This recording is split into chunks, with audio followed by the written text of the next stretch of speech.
Salam damai sejahtera para sahabatku sekalian. Terima kasih buat dukungan dan support kalian buat channel Benteng Iman Kristen. Kiranya kita pakai untuk menjadi berkat bagi banyak orang. Dan saat ini saya ingin membagikan sebuah cuplikan video seperti di layar depan teman-teman. Ini adalah judul yang dibahas oleh seorang Dr. Bambang Nursena terkait dengan salam Havenus Shalom. Dan di sini kita akan mendapat suatu pengertian yang sangat luar biasa, pengertian yang luas terkait dengan salam Havenus Shalom Aleichem. Nah, kita tahu bersama bahwa salam ini digunakan oleh Panji Gumilang di pondok pesantrennya dan kemudian ini dianggap menjadi penista agama ya ataupun melecehkan agama Islam karena Panji Gumilang adalah syekh di Pondok Pesantren Al Zaitun menggunakan salam ini. Nah, teman-teman sekalian, kita akan melihat apakah yang akan dibahas oleh Pak Dr. Bambang Nursena terkait Havenus Shalom Aleichem. Apakah ini ada hubungannya dengan Islam dan Kristen atau tidak? Dan apakah maknanya bagi umat Kristen dan umat Islam? Nah, kita akan mendapat pengertian yang sangat luas sekali, teman-teman. Jangan lupa dukung channel Bambang Nursena jika video ini sangat memberkati kalian semua. Langsung aja kita akan simak bersama-sama penjelasan dari Pak Bambang Nursena. Saudara, ayat-ayat yang kita baca ini berbicara saat Yesus menampakkan diri kepada murid-muridnya setelah kebangkitannya.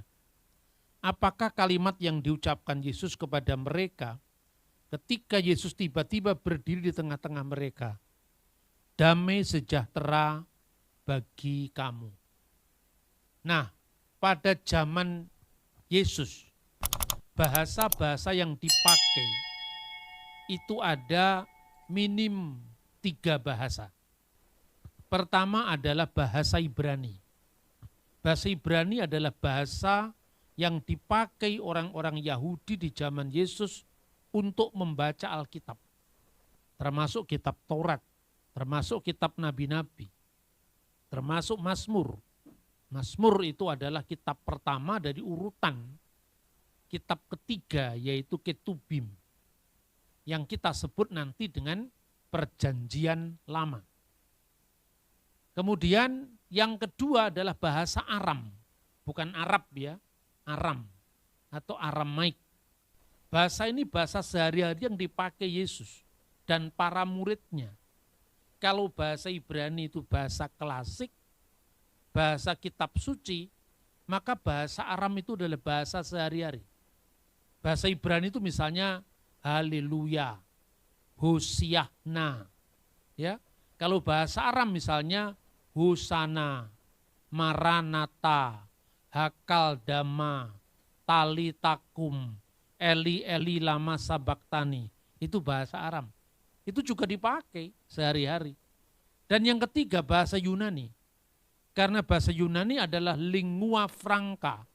Bahasa umum seperti kalau sekarang bahasa Inggris. Yang dipakai di Kekaisaran Romawi. Sebagian terluas adalah bahasa Yunani. Sehingga ketika Petrus pergi ke arah barat, dia melakukan pekabaran Injil dengan penerjemah, yaitu bahasa Yunani. Dan masih ada satu tapi bahasa ini minoritas. Karena hanya dipakai di lingkungan elit sebagai bahasa administrasi kerajaan, yaitu bahasa Latin. Sensus penduduk saat itu dilakukan dalam bahasa Latin. Makanya sekalipun nama Ibraninya Yeshua HaMashiach, kalau disensus pasti namanya Yesus Kristus. Karena itu bahasa Latin. Nah Bapak Ibu, kalau gitu Yesus mengucapkan salam itu bahasa apa? Kalau bahasa sehari-hari, dia pasti mengucapkan Shlomo Lechon. Salam bagi kalian semua. Damai sejahtera bagi kalian. Shlomo Lechon atau Slama Lechon. Itu bahasa Aram. Tapi kalau Yesus mengucapkan itu di lingkungan yang lebih terbatas, pasti bahasa Ibrani. Shalom Aleichem. Shalom Aleichem itu artinya sama dengan Slama Lechon atau Shlomo Lechon dalam bahasa Aram. Yang paralel dengan bahasa Arab bahasa yang datang di kemudian lagi berkembang pesat menjelang lahirnya agama Islam dan diinternasionalkan lewat ajaran agama Islam. Tapi sebelum itu bahasa Arab sudah dipakai sebagai bahasa nyanyian dan liturgi gereja di wilayah terbatas Syria sebelum zaman Islam. Karena itu sebagian besar prasasti-prasasti Arab sebelum zaman Islam itu prasasti Kristen. Contohnya misalnya prasasti Umul Jimal itu kira-kira pertengahan abad ke-6. Jadi kira-kira 1 abad sebelum lahirnya agama Islam. Di situ ada ungkapan Allahu ghafara li Ulay. Allah mengasihi keluarga Ulay. Nama orang itu. Prasasti Jabat tahun 512 itu diawali dengan ungkapan Bismillah atau Bismi al-Ilah, demi nama Tuhan. Manaf wahani bar Mar al-Khois, Manaf dan Hani anaknya Mar al-Khois dan sebagainya. Lalu ada prasasti yang dikenal Haran. Itu semua sebelum munculnya agama Islam. Tapi bahasa Arab nanti diinternasionalkan lewat agama Islam. Dalam bahasa Arab, Shalom alaihim itu assalamu alaikum. Jadi ada keserumpunan bahasa. Tapi kenapa ini di Indonesia jadi heboh? Baru-baru ini ada pesantren besar, pimpinannya namanya Panji Gumilang. Sekarang sedang dipanggil, tidak tahu prosesnya sudah sampai mana, sampai Pak Mahfud MD pun juga menyuruh segera menuntaskan kasus ini. Karena dia dianggap melakukan penistaan agama, penodaan agama. Ya, teman-teman, itulah merupakan penjelasan singkat dari seorang Dr. Bambang Nursena, dan ini sangat luar biasa dan mengedukasi tentu bagi kita semua.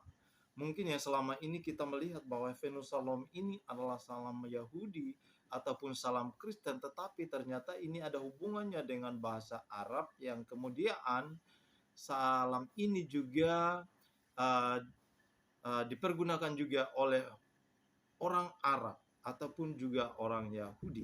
Nah, teman-teman semua, di sini kita sudah melihat. Nah, tapi itulah memang model atau wajah Indonesia yang memang kerap kali selalu mengharamkan atau menajiskan segala macam cara, termasuk dengan salam Heavenus Shalom Aleichem. Ya, kita tahu bersama bahwa Pak Panji Gumilang saat ini sedang digonjang-ganjingkan karena menggunakan salam ini ataupun mengajarkan salam ini kepada para santri-santriwatinya. Dan ini dianggap adalah penista agama ataupun pelecehan terhadap umat Islam.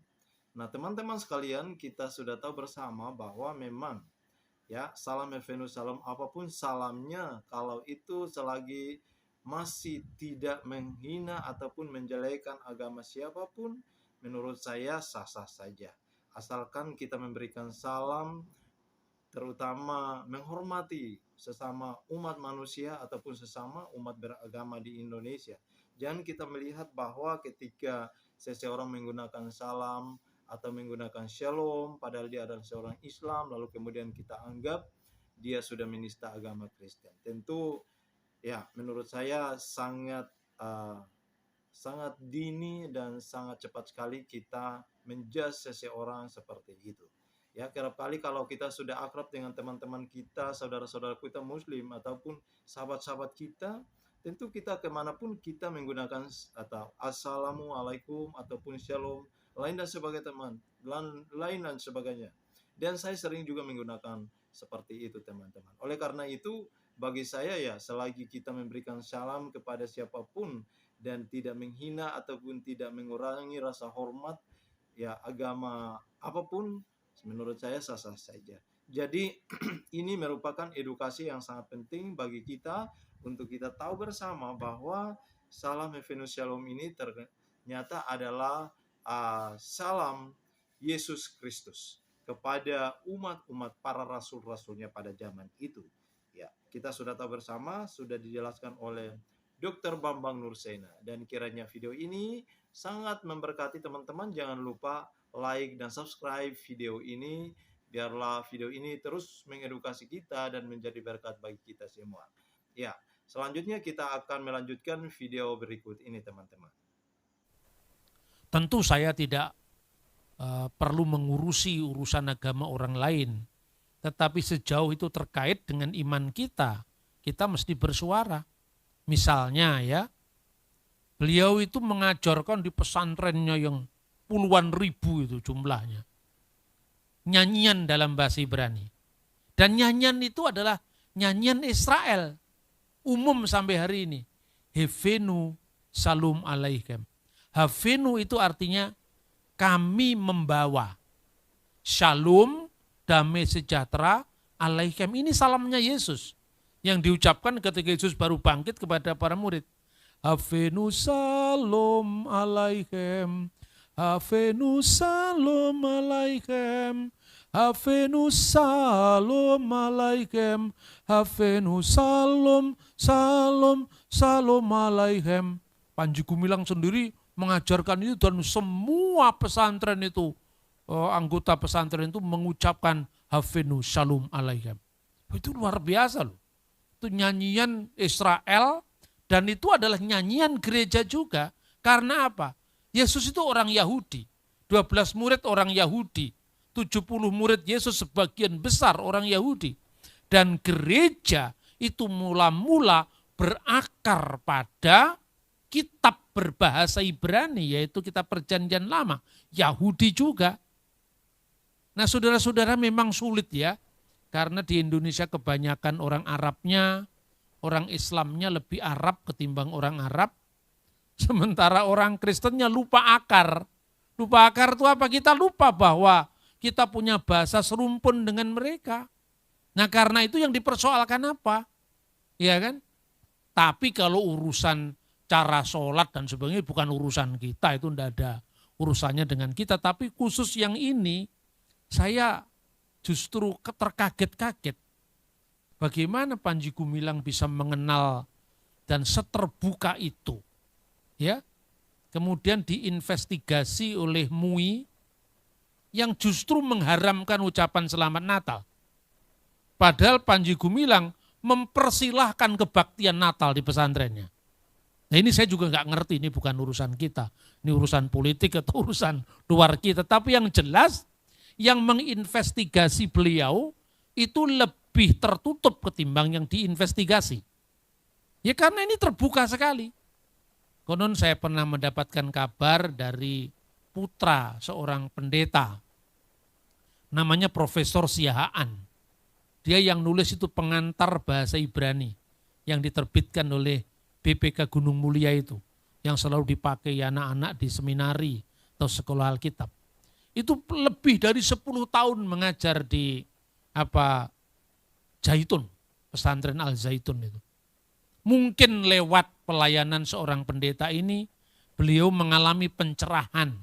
Sekalipun sebelumnya mungkin di stigmakan sebagai pendukung NI, kita tidak tahu. Tapi manusia kan bisa berubah. Jangan-jangan kehadiran hamba Tuhan selama lebih dari 10 tahun mengajar bahasa Ibrani, kemudian dialog tentang keilahian Kristus, Allah Tritunggal, siapa tahu itu mengubah beliau. Tetapi hanya Roh Kudus yang berkarya atas semua kejadian termasuk berubahnya hati seseorang. Kemudian ada ya memang di Indonesia kalau Ibrani itu kan dikaitkan kalau bukan Yahudi, Kristen. Tapi kalau Anda ke Timur Tengah, saudara-saudara, mungkin kita lupa ya, di Israel, negara Israel, itu mayoritas Yahudi. Tetapi lebih dari kira-kira 18% itu orang-orang Arab Islam. Sisanya itu baru Kristen. Ini di Israel, jadi Kristen itu minoritas di negara Israel. Nah sekarang apakah orang-orang Islam yang ada di Israel itu punya Quran bahasa Ibrani? Ada. Ada sekarang ini kira-kira ada 4 atau 5 terjemahan Quran. Nah dalam Quran sendiri, Al-Quran bahasa Ibrani, Ha-Quran Hamifwar. Itu ada terjemahan yang cukup tua tahun 46 yang dilakukan oleh kakeknya Presiden Israel yang kemarin, yang sekarang sudah ganti. Yaitu Yoel Rivlin namanya. Dalam terjemahan Al-Quran itu kalau kata Bismillahirrahmanirrahim, demi nama Allah Maha Pengasih, Maha Penyayang. Diterjemahkan dalam bahasa Ibrani. Beshem Elohim Harrahman Veharahum. Jadi kalau ada GP di Elohim, belum tentu itu kata Elohim khusus Kristen. Karena di Timur Tengah kata Elohim dipakai baik orang Yahudi maupun orang Islam maupun orang Kristen. Ya. Nah, kata Assalamu alaikum atau Salamu alaikum dalam Quran diterjemahkan dengan Salum alaikum. Lalu apa keberatannya?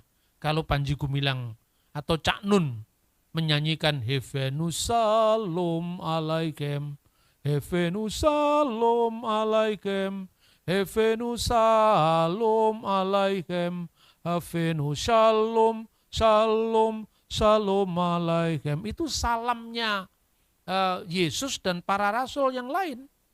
Ya. Nah saudara-saudara itu, tapi memang ya sudahlah. Memang ya bangsa kita itu perlu banyak diedukasi lagi. Ya, karena itu sekarang ini kalau saudara-saudara bicara tentang hubungan antar agama itu memang sensitif. Sensitif karena kadang-kadang ya orang beragama itu kan terkait dengan militansi. Berapi-api gitu loh. Tapi kurang strategi. Kadang-kadang kalau militansi tanpa strategi itu kekalahan siap menanti. Karena itu ya jangan jadi petinju yang sembarang memukul, kata Paulus. Kehabisan tenaga kita. Lemas kemudian kalah.